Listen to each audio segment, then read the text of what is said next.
ನಮಗೆ RSS ಅವಶ್ಯ ಇಲ್ಲ ಅನ್ನೋದು ಮಾತು ಮಾತಾಡಿದರು. ಅಷ್ಟೇ ಆಗ್ರಿ, ಅವತ್ತಿನ ಅಡ್ವರ್ಟೈಸ್ಗಳೆಲ್ಲ ನಾವು ನೋಡಿದಾಗ ಮೋದಿಯವರು ಬಾಲರಾಮನ ಕೆಡವನ್ನು ಕರ್ಕೊಂಡು ಹೋಗುವಂಥ ಮಂದಿರಕ್ಕೆ ದೃಶ್ಯಗಳನ್ನು ತೋರಿಸಿದ್ರು. ಅಂದ್ರೆ ಮೋದಿಯವರಿಂದ ಇದು ಆಯಿತು ಅನ್ನೋಂಗೆ ಬಿಂಬಿಸಿದ್ರು. ಅದನ್ನೆಲ್ಲ ಸಹನ ಮಾಡಿಕೊಂಡು ಇವತ್ತು ಸ್ಫೋಟಗೊಳ್ತಾ ಇದ್ದಾರೆ ಮೋಹನ್ ಭಾಗವತರು. ಯಾಕೆಂದರೆ ರಾಮ ಮಂದಿರ ಏನಾದರೂ ಆಗಿದ್ರೆ ಅದಕ್ಕೊಂದು ಹಾದಿ ಸಿಕ್ಕಿದ್ರೆ ಅದು ದೊಡ್ಡ ಪಾತ್ರ RSS. ಇದನ್ನು ಒಪ್ಪಬೇಕಾದಂಥದ್ದು.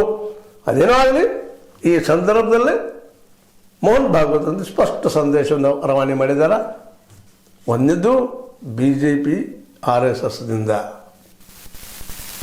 ಎರಡನೇದು BJP ಹೆಚ್ಚು ದಿನ ಬಂದಿದ್ರೆ RSSದಿಂದ, ಮೂರನೇದು 75 ವರ್ಷ ಆಗಿದೆ, ನಾ ರಿಟೈರ್ ಆಗ್ತಾ ಇದ್ದೀನಿ, ನೀವು ಮೋದಿಯವರು ಬಿಟ್ಟಂಥ ವಿಷಯ ಅನ್ನುವಂಥ ಸೂಚ್ಯವಾದ ಒಂದು ಸಂದೇಶವನ್ನು ರವಾನಿಸಿದ್ದಾರೆ.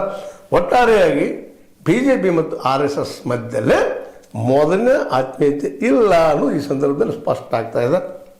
ಎಲ್ಲೋ ಏನೋ ಆಗಿದೆ ಅನ್ನುವಂಥ ಮಾತು. ನೋಡೋಣ ಏನಾಗ್ತದೆ ಮುಂದಿನ ನೋಡೋ ಹೇಳ್ತಾ, ಇದು ನೀವು ಲೈಕ್ ಆಗಿರ್ಬೋದು, ಲೈಕ್ ಮಾಡಿ, ಶೇರ್ ಮಾಡಿ, ಕಮೆಂಟ್ ಮಾಡಿ, ಜೊತೆ ಸಬ್ಸ್ಕ್ರೈಬ್ ನಿಲ್ಲಿಸ್ಕೊಂಡು 860 ನ್ಯೂಸ್ ವಂದನೆಗಳು.